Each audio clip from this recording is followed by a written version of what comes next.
Three, two, one, boom, we're rolling. Mr. Dakota Meyer, I appreciate you coming on. We've known each other for approximately 10 seconds. Man, glad to be here. You're my newest friend. I like that. Yeah, I've met a lot of cool people on this platform. So, one of the benefits of social media and podcasting, you get to meet some pretty neat people. Yeah, man, badass. Well, hopefully I'm in that list after this. Nah, I have faith you will be. You're a firefighter now, correct? I am. Yeah. Austin, Texas. Yep. Yep. Down here in Good. Austin, outside of Austin, but yeah. Yeah. Why'd you want to do that? Just transition move? No, I mean, look. I went full time during COVID, right? Like I seen this stress on the system, and it kind of slowed things down for me. And I had this opportunity to go serve in the community that I was part of, and I started out as a volunteer, and I got there, and I just see the impact, the potential for impact that you can have on people's lives. And so I went to the academy and got my EMT, and then got commissioned, and went full time for a couple different departments. And then now I'm just part time. Now I'm a captain here at my volunteer station. That's now it's a combination station. It's growing, and so I what first responders do is the epitome of the best that we have to offer for our communities, right? And so people ask me all the time, why didn't you go cop? And so I couldn't do their job, right?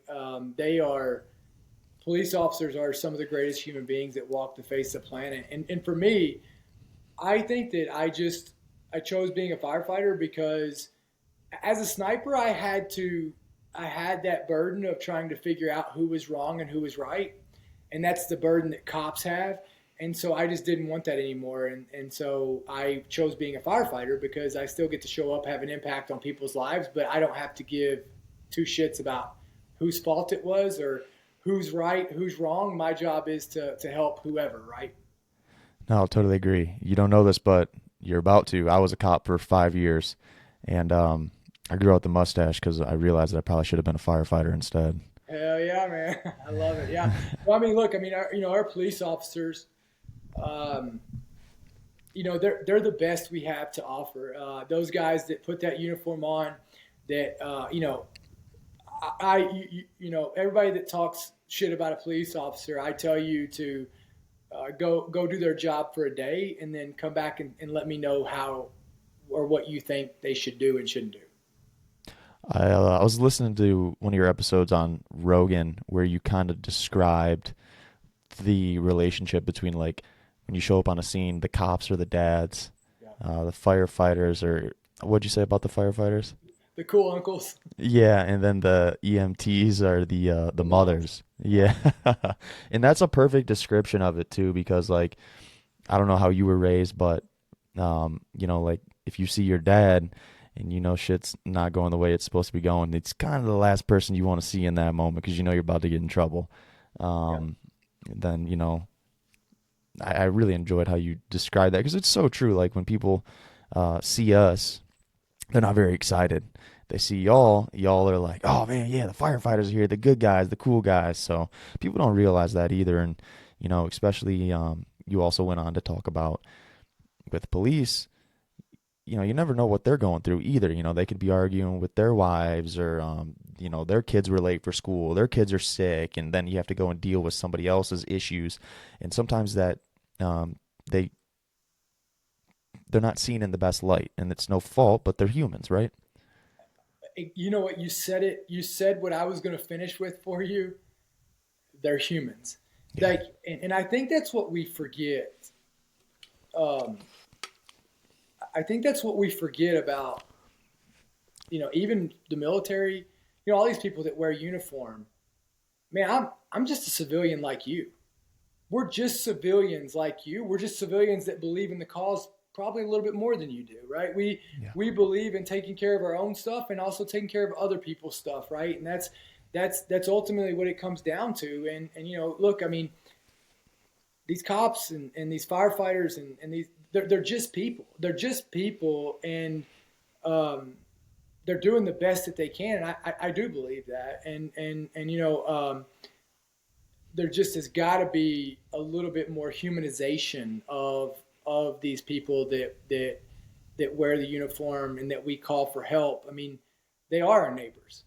They are fathers and they are mothers, and as if you're calling 911 because the situation is out of your hands and you need help, that's just another person that wants to go home and wants your situation fixed too without them getting hurt, and they want to go home to their family and they want to do right by you and the community and the place that their family lives in, and we've got to remember that it's got to be they're not robots, and they make mistakes, and we all mess up. We leave calls and we wish we'd done things better, and we go back, but it's like, that cop that pulls you over, that asks you to show you his hands or show him your hands or her hands, you don't know if they just got a gun pulled on them right before that. Yeah. Right. And let me pull a gun on you accidentally, or where you're surprised, and then you not fear going around to the next car you pull up in that situation. Right. And look, and if these cops are hardened, and look, if every room you walk into, if 9 out of 10 rooms you walked into, you get punched in the face, well, you're going to walk in the rooms with your hands up. Yeah. I do, and I believe that kind of goes back to, and I don't think a lot of people do a great job of doing this, is that a lot of people out there struggle to put themselves in Dakota's shoes or Tyler's shoes or their neighbor's shoes. They might just automatically go, Dakota's an asshole. Tyler's an asshole.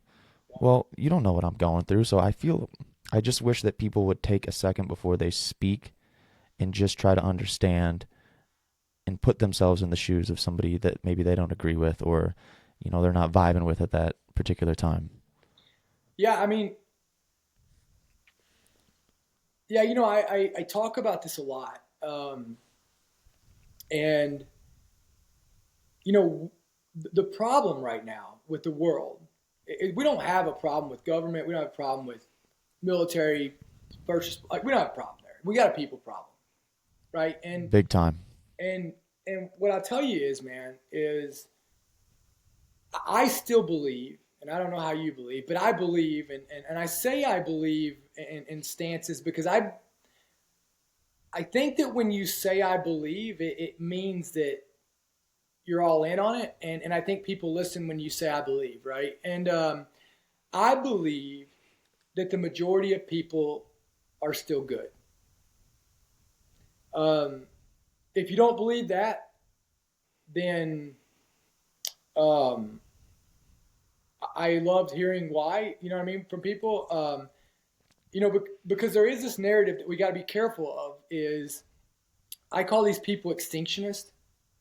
There are extinctionists out there that want you to believe that everything's bad, that the world's bad, that people are bad, that everything is bad. And these people are true extinctionists, because when there's not hope and there's no hope for good, then people have no reason to do good or to make the world better. And so guess what's going to happen to the population?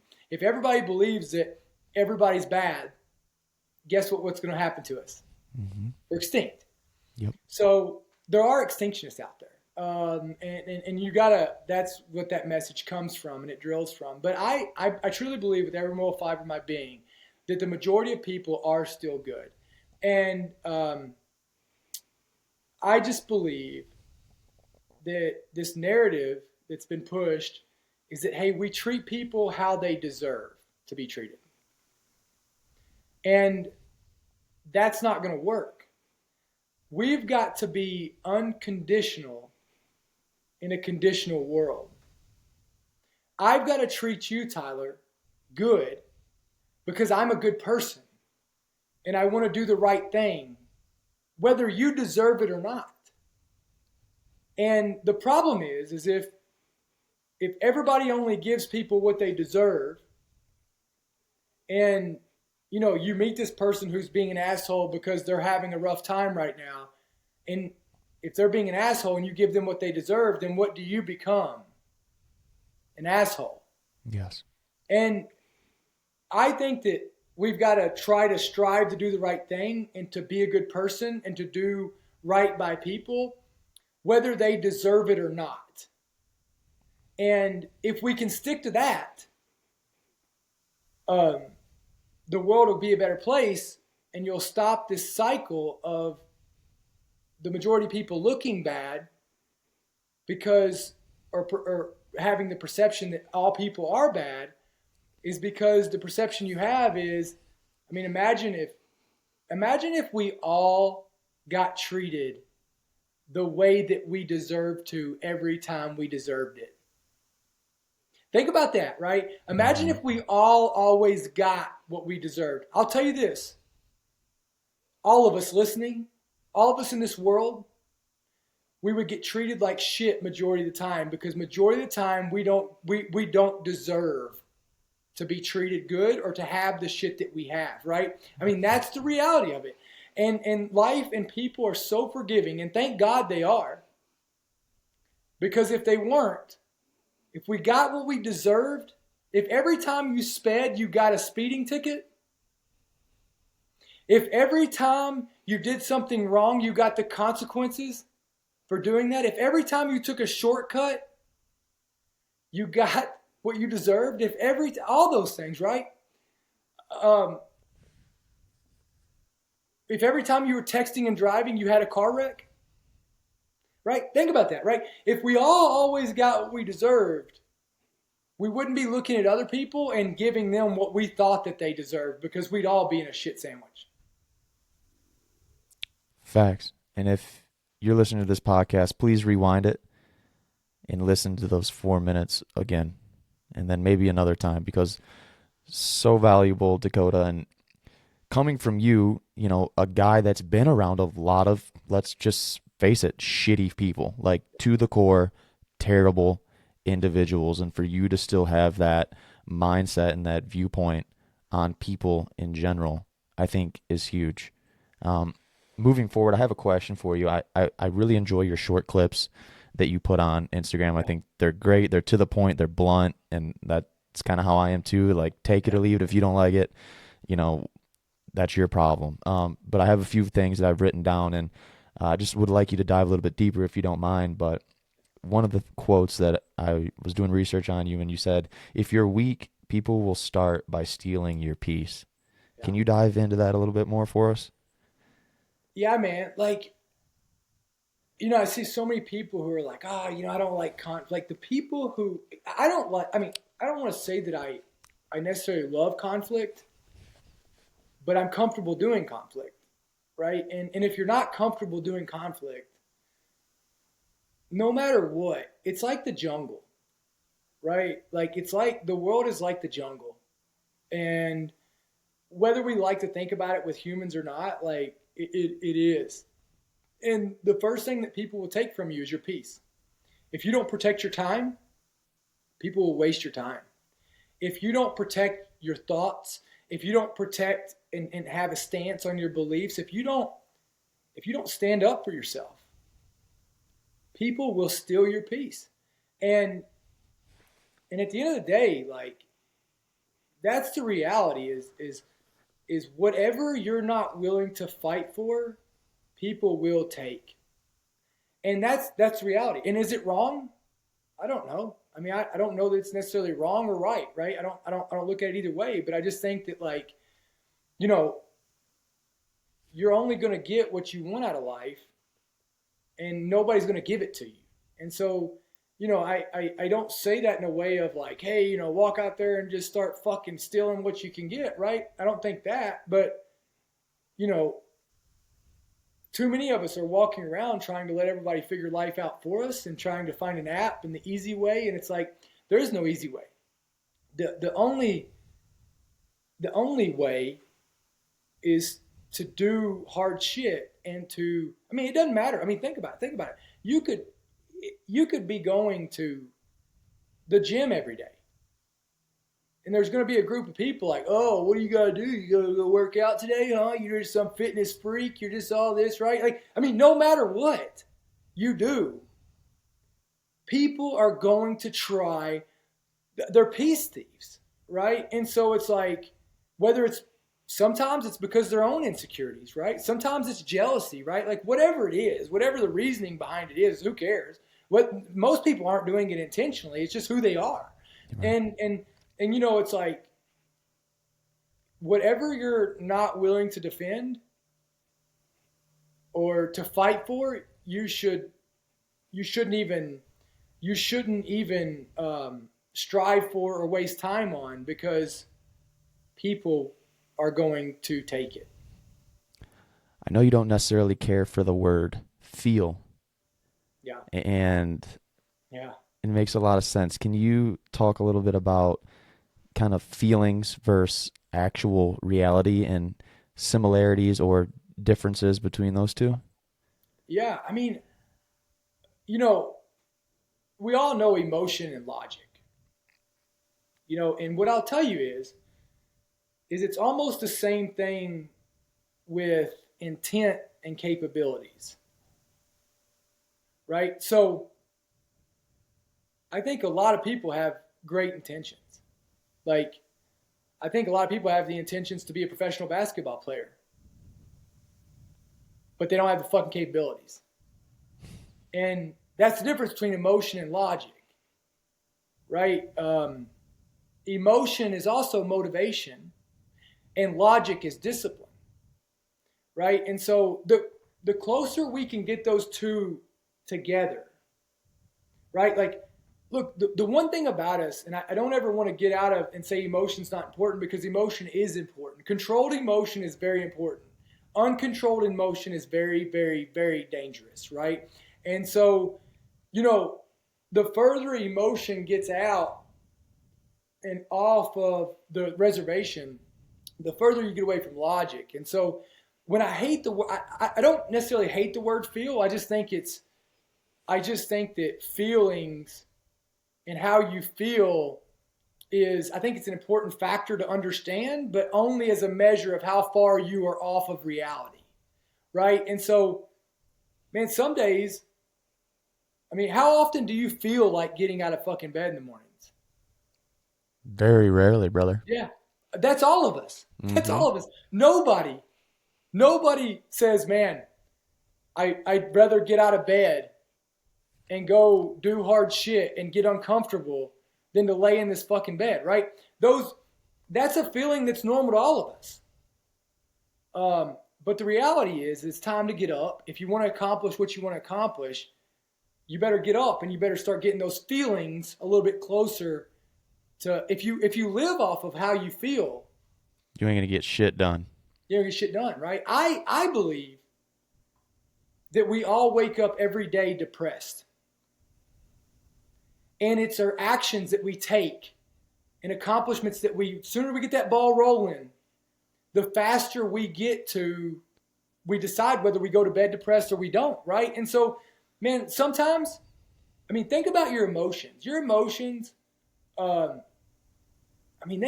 shit, I get emotional all the time. I'm a passionate guy. I get that way. Sometimes I just want to fucking, fight back.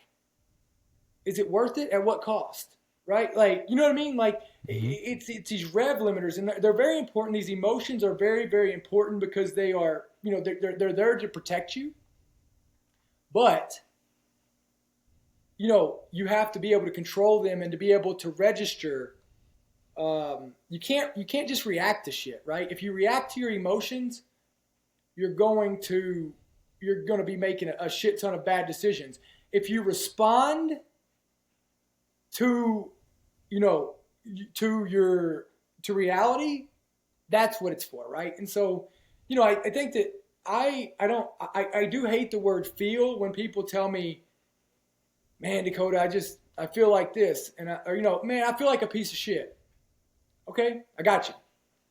Now let's get over in the reality side. Like, what do you do that's a piece of shit? Like, are you, like, we can figure out if you are or not, but like, let's check reality, not your emotions, because we need to check reality, because that's really all I care about, right? Like, some days I wake up and I feel like I'm the man. I talk about that all the time. Like, I'm the coolest guy on the face of the planet, but I'm fucking not.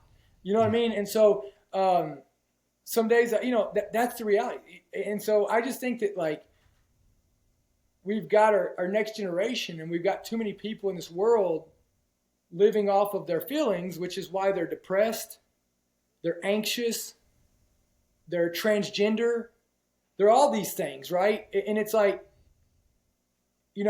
they're killing themselves. Suicide, right? Suicide is what happens when you react to a feeling. Yes. Not reality. Suicide, that's the perfect example of how detrimental uncontrolled feelings are. Because when you react and you act off of a feeling, there's nobody who kills themselves based off reality. It's all emotions. It's all emotions. And, like, we've got to stop it. You know what I mean? Like, emotions are important whenever they are controlled, whenever they are flushed out, when emotions are used based off reality, they're effective and efficient, and they're very powerful. When reality is built off of emotions, it gets further and further away from the truth. It comes up. That's when people say, and Tyler, this is not a popular opinion, and I'll tell you, if you really want to gauge people in your life and you really want to see where people are, what I'll tell you is people, like, the world is black and white. Everything adds up, right? I'll give you the equation. You ready for the equation to life? Lay it down. Actions or decisions plus actions equal the results that you're getting. Period. Decisions plus actions equal results. And so that is the equation. Life is black and white. And the more gray area in your life, the more anxiety and depression you have. Those people are lost. Those people are like, oh, well, you hear the people say, I mean, I don't know if you've heard this or not, but like, well, this is my truth. All the time. Well, I don't care what your truth is. There is the truth. Yeah. And that's the only one that matters. And it's results, right? And I see this all the time, and results are titles. Right? So, like, your actions, your decisions that you make, and then the actions that you take equal the results that you're getting, which are titles. And so if you want to figure out any problem in your life, you can dissect it just like we used to do in math, right? If 6 plus X equals, like, if you know the decision you want and you know the results that you need, you can subtract that. If you need 12, then you know that your actions have got to be 6, right? And so you can dissect it, and it's a way to do that. But for some reason, so many people they back away and they don't want to see reality, because then that means that once they face that reality, the real truth, they're going to have to take actions or make decisions to change it. I think it's just because it might be easier just to act off emotion opposed to reality. It's just a shortcut, and they don't have to deal with anything. Well, the reality, man, is the enemy of growth and progress and happiness is comfort. Yeah. Yeah. Well said. Why should people get used to conflict? They should get used to conflict because conflict is, the better you get at conflict, the more free you get. And I'm not talking about, man, you got to go out and punch people in the face. I'm not talking about, you got to argue with everybody that you disagree with. What I'm saying is let's talk about the first conflict that we can all relate to every day. And that's the thoughts in our head. The conflict of getting out of bed when your alarm goes off. The conflict of going to the gym to do what's best for your body. The conflict of going to bed when you know you need to go to bed. The conflict of choosing a healthier food that goes in your body. The conflict of not going out to drink when you know you've got goals to accomplish. The conflict of not spending time with people that are stealing your peace. Yeah. All these things are conflict, man. I'm not saying you got to get comfortable with fighting, anything like that. I'm saying you got to get comfortable with making the decisions to do the right thing. The conflict of not jumping down to someone's level so that you get sucked into being a bad person too, right? Like the conflict of it. And you've got to get comfortable with conflict, because the only way for you to live the life that you were built to live or that you're worthy of is by doing conflict. Yeah. One thing that resonated with me that I've heard you say in the past in regards to drinking, and I don't know if you drink at all or don't drink anymore or anything like that, but the thing with drinking with me, and you regurgitated this on your platform, was that I can't afford the next day. Like for me, I can afford, and I'm not talking financially. Yeah. I'm saying like I can afford to go out and have a good night. Yeah. You know, go have fun, tie one on, whatever. But I can't afford that next day of sleeping until noon, being lazy, hungover, and just wasting it. I can't afford to do that. And you hit it right on the head when you spoke about it too. Can you dive into that? Same thing with me. Like I don't drink often. It's not because I don't, I can't, or, whatever, right? It's just for the fact that, like you said, I got shit to do. Right. The people who are out drinking every night, it's because they're fucking bored. Facts. Right? They're bored with life. They're bored with their goals. Let me tell you what those people are. They're fucking comfortable. Those people who are out drinking every night at the bars, they ain't trying to be better people. I don't care. There's not one person who's in the bar multiple times or who's putting alcohol in their body that has goals big enough. Yes. I couldn't There's agree just more. Not one, right? Like, and I'll tell you, man, I don't have a ton of friends. Neither do I. Yeah. You know why? Because I don't have a ton of people that get it. But I'll tell you, the people I do have around me,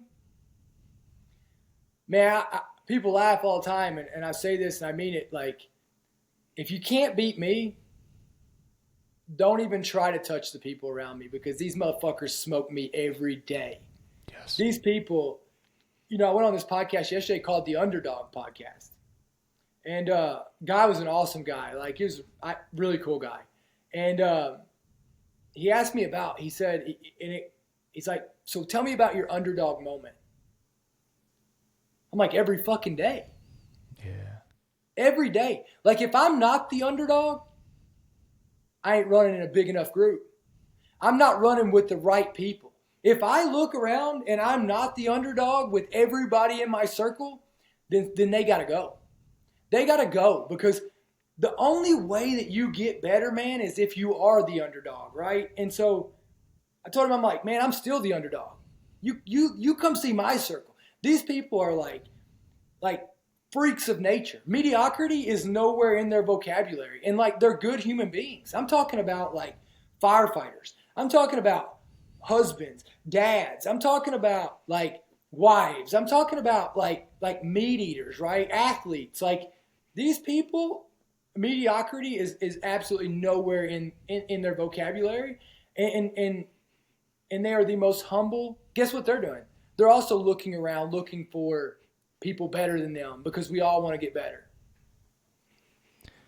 And that's huge too. Like, if I touch on this all the time, Dakota, it's like, if I'm the smartest person in the room, if I'm the strongest guy in the group, if I'm this, if I'm that, if I'm at the top tier of everybody that I hang out with, dude, I got to find some different fucking people to hang out with, because I'm not learning anything. I'm not getting better.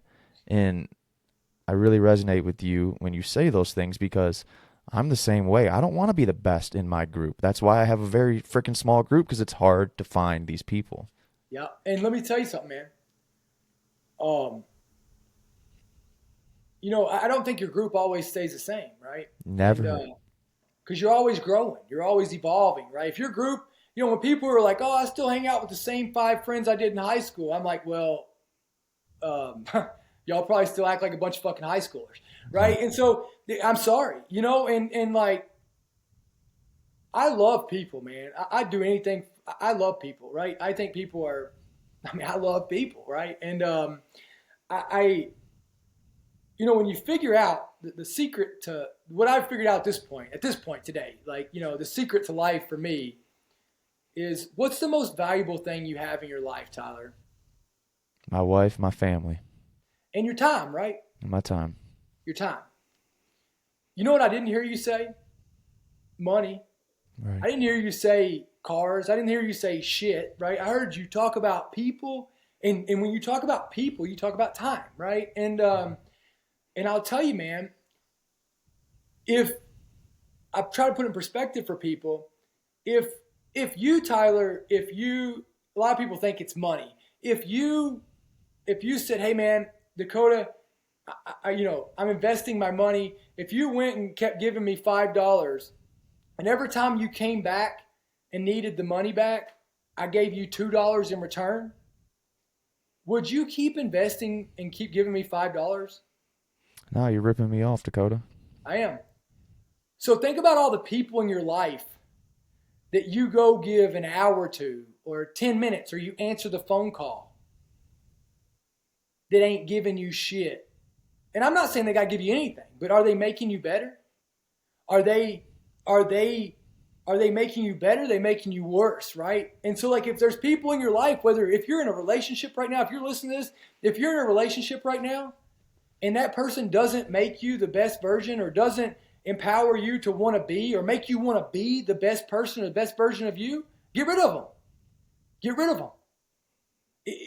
And nothing, they don't have to be bad people, but they just ain't your people, right? And like, we get so caught up in all these factors, and it's like, man, the reality is like, if you wouldn't give your money away, don't give your fucking time away.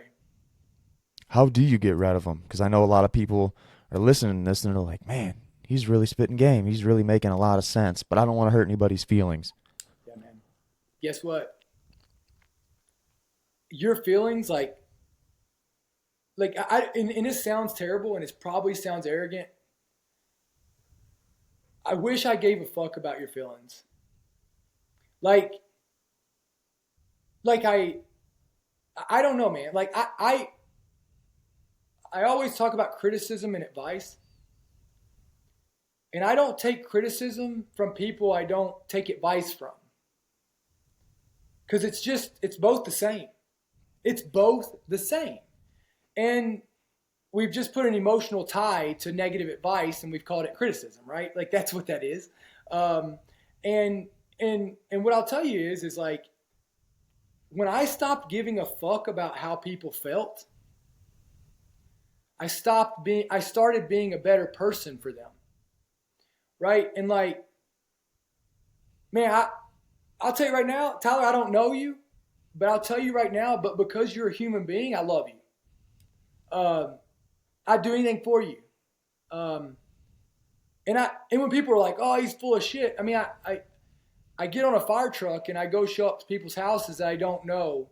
You don't know them at and all. I'd be willing to die for them. So you can't say that, "Oh, that's full of shit." No, it's not full of shit. I do it, and you can't say it's because it's for the money, because it's not for the money, because I also do it as a volunteer more than I do it as a paid guy. So it's not any of that, right? And I do it because I believe in the greater good of human beings, and I love people. And so my point of it being is man, what I think the most selfish thing that we do as human beings is when we don't tell people what they need to hear because we choose that we'd rather be liked over being trusted. And so instead we compromise what's best for that person at the expense of us being so fucking selfish that we'd rather you not be mad at us. So we're not going to tell you what you need to hear because we're too fucking selfish. Think about that. When's the last time, like I just want people to on here who are listening right now. How many people do you know, or do you have somebody in your life that's drinking more than they should? That's in a bad relationship and you haven't told them? You haven't said, hey, look, like, and I'm not saying that I got to look at you, Tyler, and be like, hey, man, you're just all fucked up, right? That's not the approach. That's not love. That is not loving someone. The approach is like, hey, Tyler, man, you know I care about you. Man, I've struggled and I've had people tell me, and like, I'm going to be here to support you no matter what, man. But how can I help you stop drinking? How can I help you get to the gym?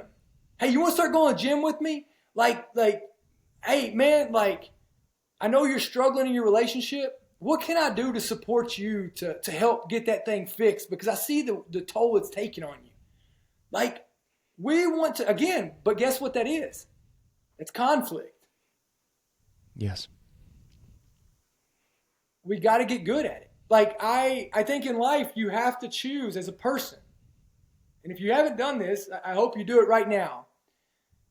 Do you want to be, and I'm not saying you can't be both, but I'm saying your number one priority as a person, do you want to be liked or do you want to be trusted? Because they both can't be your priority. And if you want to be, and I'll give you an example of two types of people that live by that. Politicians, they live, their whole career has to be off of being liked. You know, when you put voting in there, they have to be liked by people, right? And so that's why you see politics getting so far off, because they have to say and do whatever it takes for emotional people who are thinking emotionally to be liked. So they have to say that. And then on the backside of it, you know, do you trust politicians? No. Do you think politicians are going to help you? No. You're not. Are you going to call them for help when shit's really bad? No. And then you go over to being trusted. Cops are trusted. They live their entire life off of integrity. They're the only people that walk the face of the planet that can truly take your freedom, right? I mean, that's what cops do. And I'm not saying they do that, but I'm saying that's what they're trusted to do by the community. And at the end of the day, you know, I always use this one example. Like if a cop pulls you over and he says, hey, sir, do you know why I pulled you over? You're like, yes, sir. I was going 20 above the speed limit. And he goes, okay, I appreciate your honesty. For your honesty, I'm going to write you a ticket for doing 10 over so I can give you a break. You know, I want to help you out. Even though you got that ticket, even though the cop cut you a break, even though you knew what you were doing wrong, are you happy with that person? No. No, you're not. You're pissed off. You're pissed off even though you did it. Even though you did it, you're pissed off. We all get that way. That is the human instinct. That is emotions right there thinking, not logic, right? Like logically, you'd be like, man, dude cut me a break. He could have hooked me up. He could have, you know, really messed my, you know, my driving record up. I knew what I was doing. I should have slowed down. No. You're pissed off that you still got a ticket. And that's your emotions, right? And so, but who do you call? Who do you call when shit's going wrong? Mm-hmm. A cop. Mm-hmm. So that's the difference. And you know, so like when you say that, when you say, well, I don't want to get rid of these people because, you know, I feel like they need me or this or that, you know, it's only at the expense of you, right? It's and to them. You know, when you know, because what happens when you can't help them anymore and you haven't had that hard talk with them, right? And it's at the expense of them getting better. It's at the expense of you being the best version of you. And both of you all are going to lose, all because you didn't want to hurt their feelings. One thing that really bothers me is people that just hang their hats and live their life on shit that they've done 10, 15, 20 years ago. Past experiences. Man, I used to be the guy. I made All-State. I did this. I did that.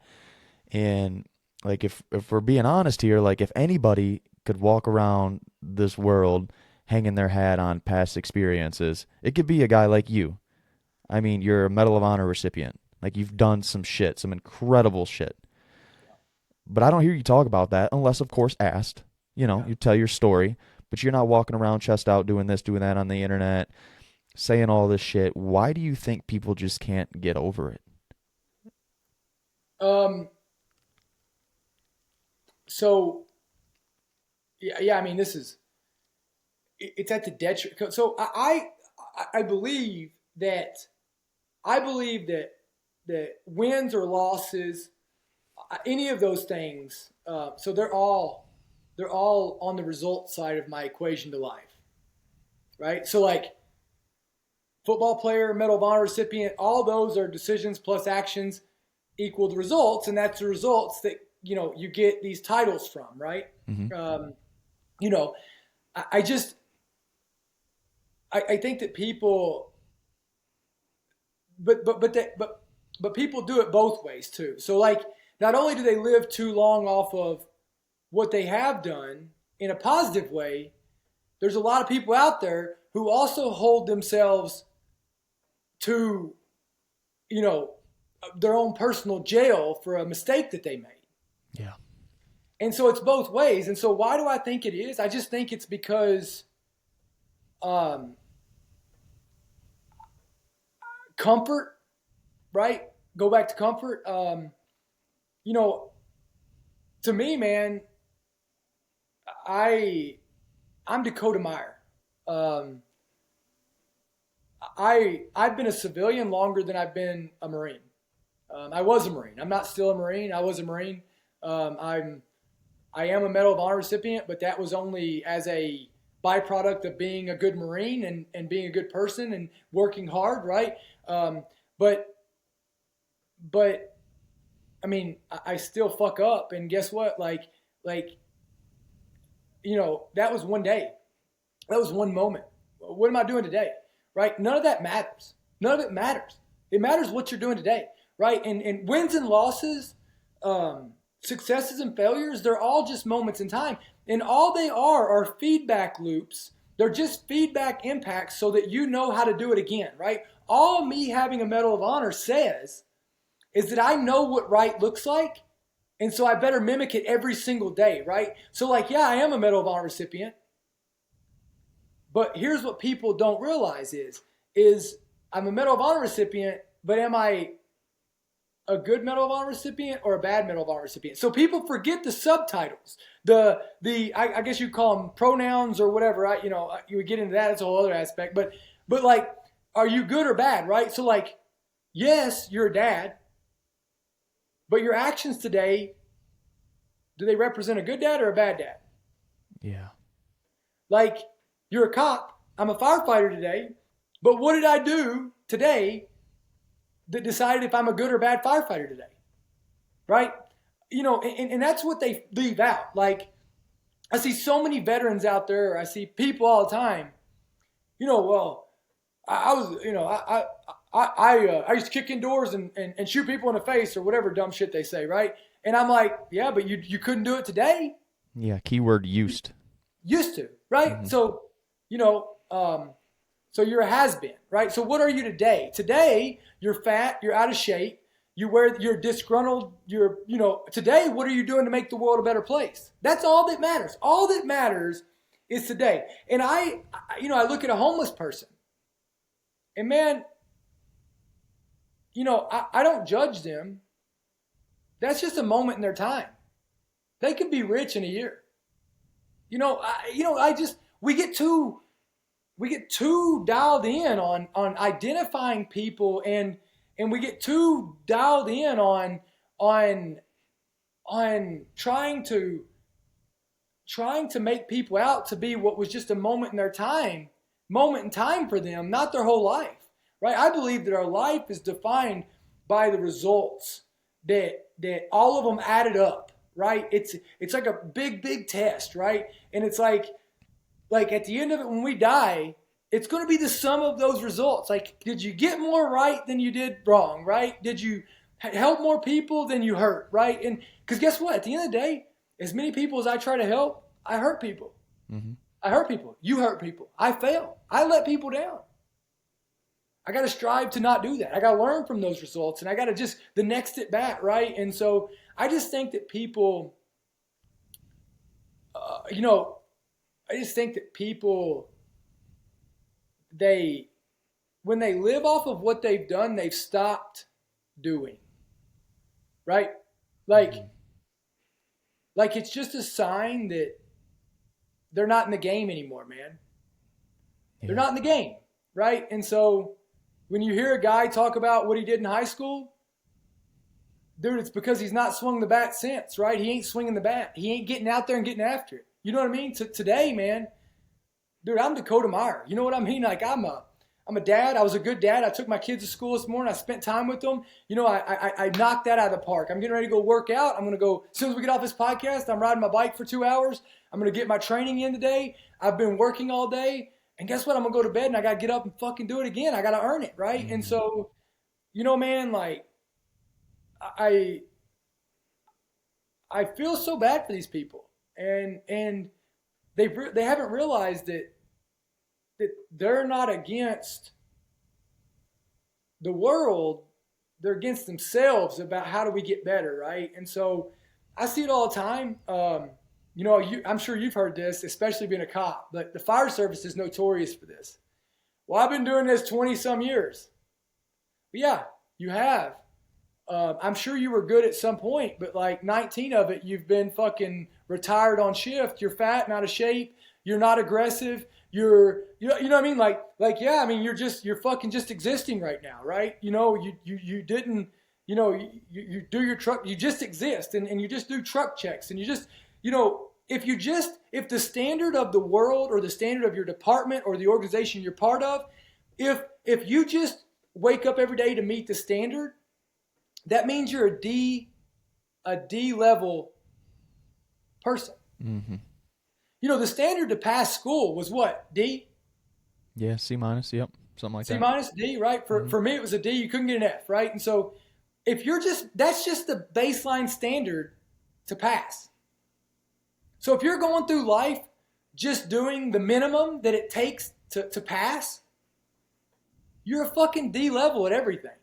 You're a D level student, person, father, husband, wife, parent, employee. Like, you're just a fucking D. If the standard of the organization around you is what you strive to hit, well, you're going to be D level. You are going to be the bottom of the barrel that passes. You got to set your own fucking standard to be A. Yeah. It's called going through the motions. It's called going through the motions, right? But I don't think that people, and if you're miserable and you're just going through the motions, that's why. Yeah. It goes back to kind of, you talk about this a lot too, is looking in the mirror. You know, you're the problem. I know you talk a lot about mental health, PTSD, depression, anxiety, and all that stuff. A lot of that stems from just not looking in the mirror, probably. And I'll let you continue from there, but. Yeah, I mean, it does. You know, man, like, when I was at my lowest, dude, I was blaming everybody else. Yeah. I was blaming going through, one day of my life, losing my team. I was blaming that. Man, I was blaming so much shit. And I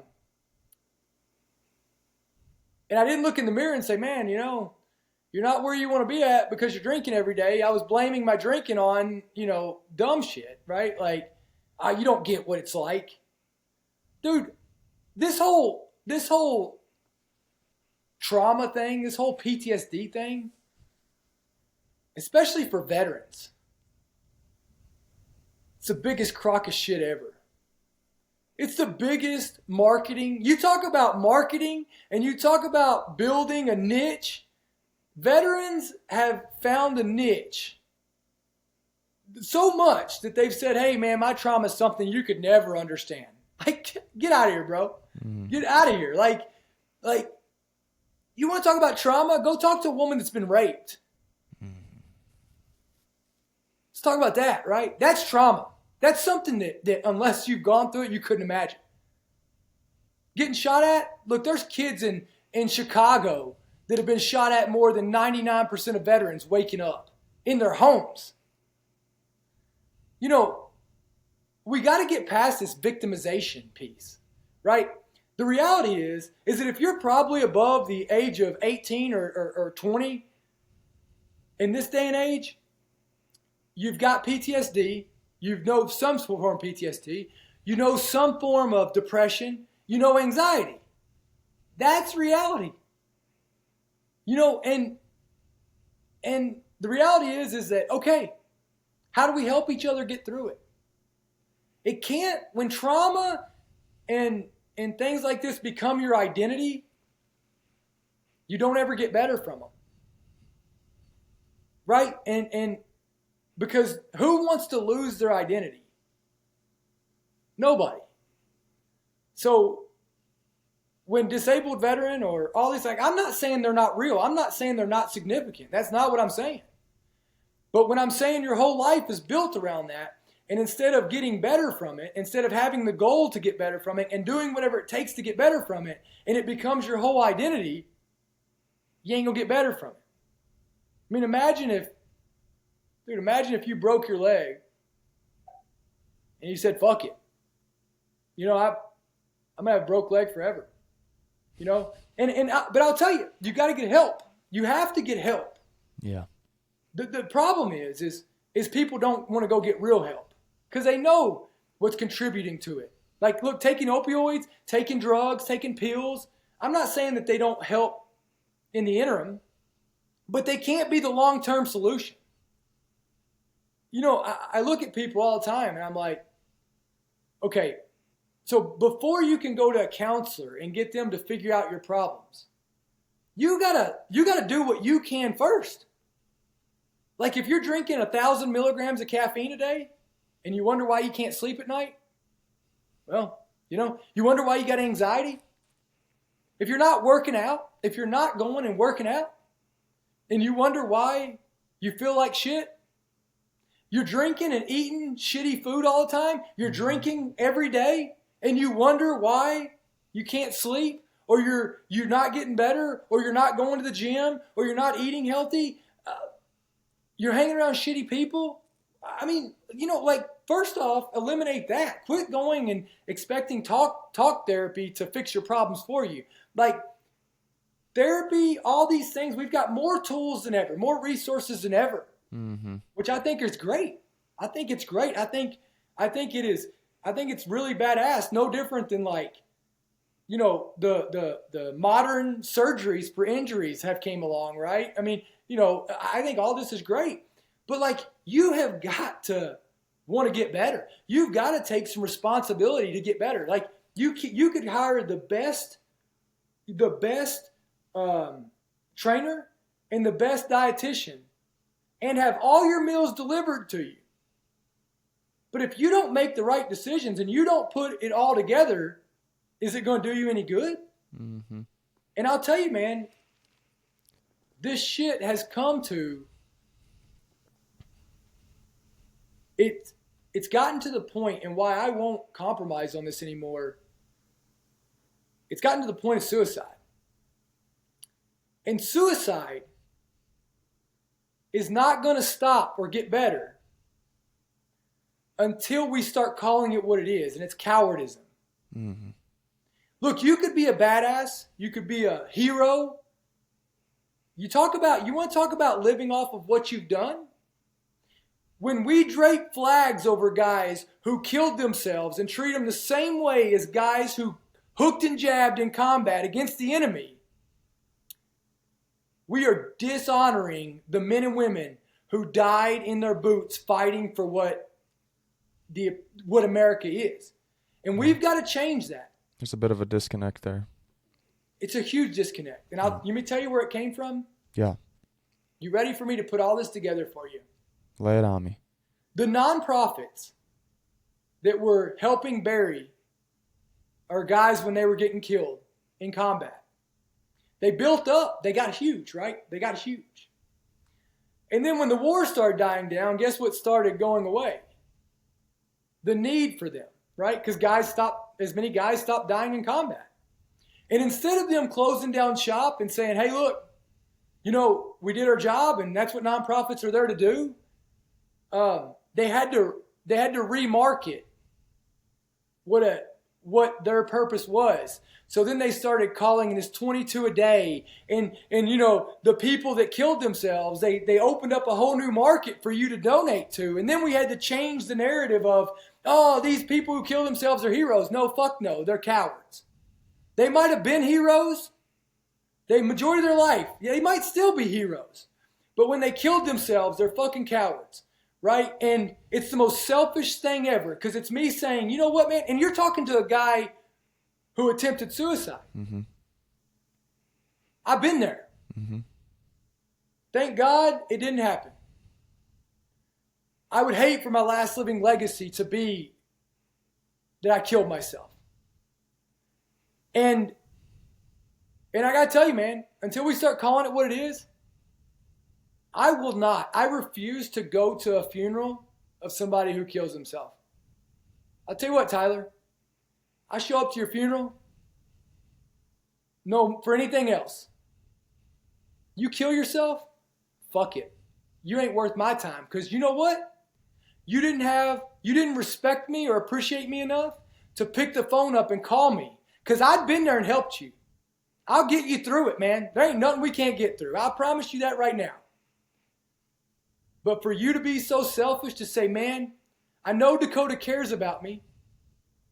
So what I'm going to do is say, fuck it. I'm not going to fix the pain I'm in. I'm going to pass it on to him. Mm-hmm.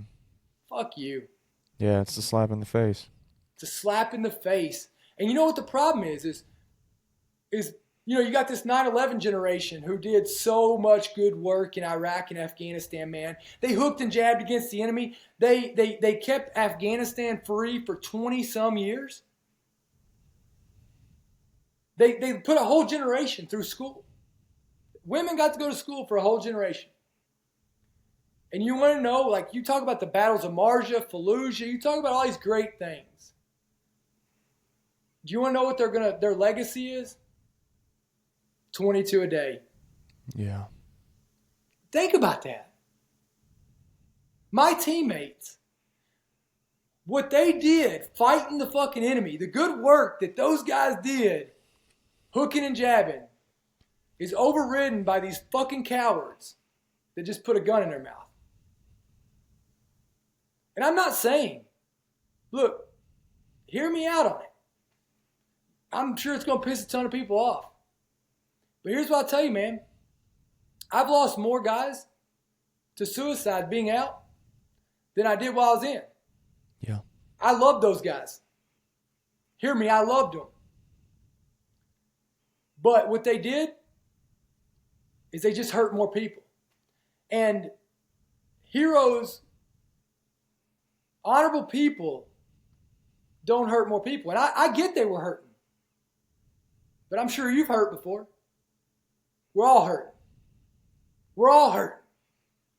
And the reality is that we got to ask for help, because there's plenty of help out there. We got to ask for help, and we got to look in the mirror, and we got to be willing to put in the work to get help, not quit when it gets hard. Dakota, this has been fucking fantastic, man. I only have a couple more things for you. I'll get you out of here in a few minutes if that's all right. Yeah.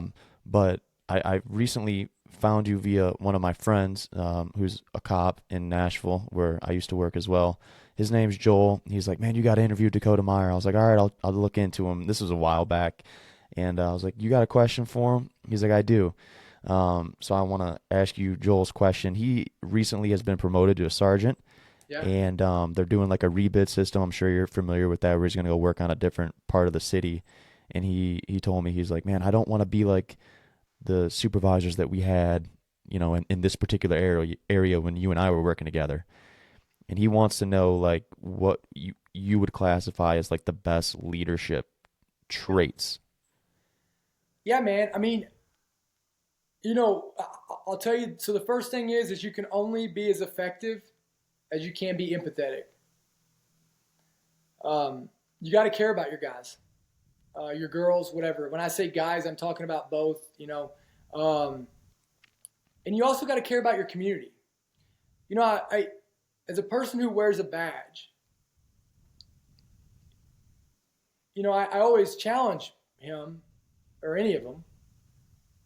How are your decisions, like the law, the tools that you have on your belt, like all the resources you have as a cop, they're resources to help people, right? Like, you should never do anything to hurt somebody. You should only be doing things that you have to help people and to make the world a better place. So it's a very tricky thing, because just because you can doesn't mean you should. Think about that. Yeah. Just because you can doesn't mean you should. And so I think that, like, what I challenge cops to do is they got to be creative. Quit being, just hiding behind the law. Well, I got to fucking arrest them. That's this, right? Like, no, the laws are tools there, and your protocols and your procedures are there to help people. So how can you articulate that what you're doing or the actions and steps that you're taking are helping put this person in a better place? And so I just say, get creative, right? And empower, be the example. You know what? If you're not working out every day, neither are the people around you. If cops are showing up and they're not like, we are the standard for our communities. Mm-hmm. So if we're not good people outside of that uniform, you ain't gonna be a good person inside of it. Yeah. And so encouraging them to be good people all the way around, to treat men as if you would want your son treated, to treat women as if you would want your daughter or wife treated. That's it, right? Understanding that people mess up, understanding that,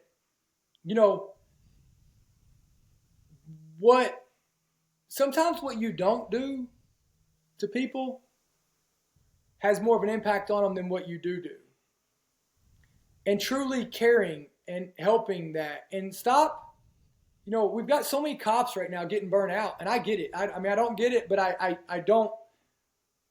I couldn't imagine, right? But what I would say is to understand this, that as long as, look, why are we complaining about getting 911 calls? That means that people still want us. Yeah, it's kind of what you're there to do. It is, right? It's people still want us. Yeah. And are you only going to be a good cop conditionally when it's the stuff you like? Are you going to be a good cop when it's what you're asked to do? And I think that the worst thing that we do sometimes is showing up on scene and standing here like this. Dude, go have a conversation with somebody.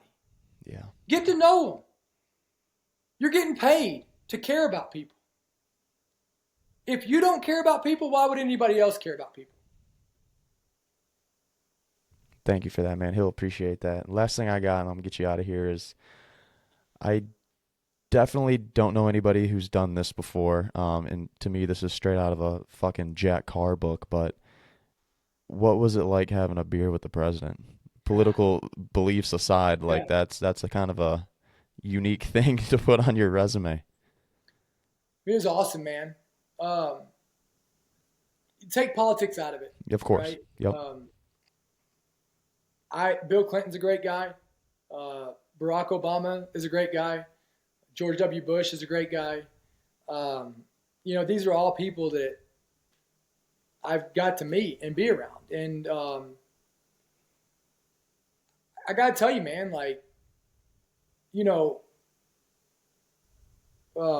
having a beer and, Barack Obama taking the time to have a beer with me, I mean, it was really badass that he cared enough. I mean, he didn't have to do that, right? Mm-hmm. And he did it.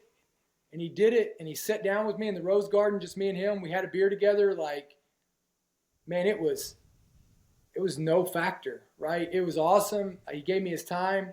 And so, yeah, I mean, it was just, I mean, look, whether you agree with somebody or not, if they give you their undivided time, attention, I mean, you have to respect them. Yeah. Really cool, man. And I respect you for giving me an hour and 5 minutes of your time, dude. This was one of my favorites, dude. Where can people find you before I get you out of here? Man, you can find me, Dakota Meyer 0317 on Instagram. I'm on Facebook.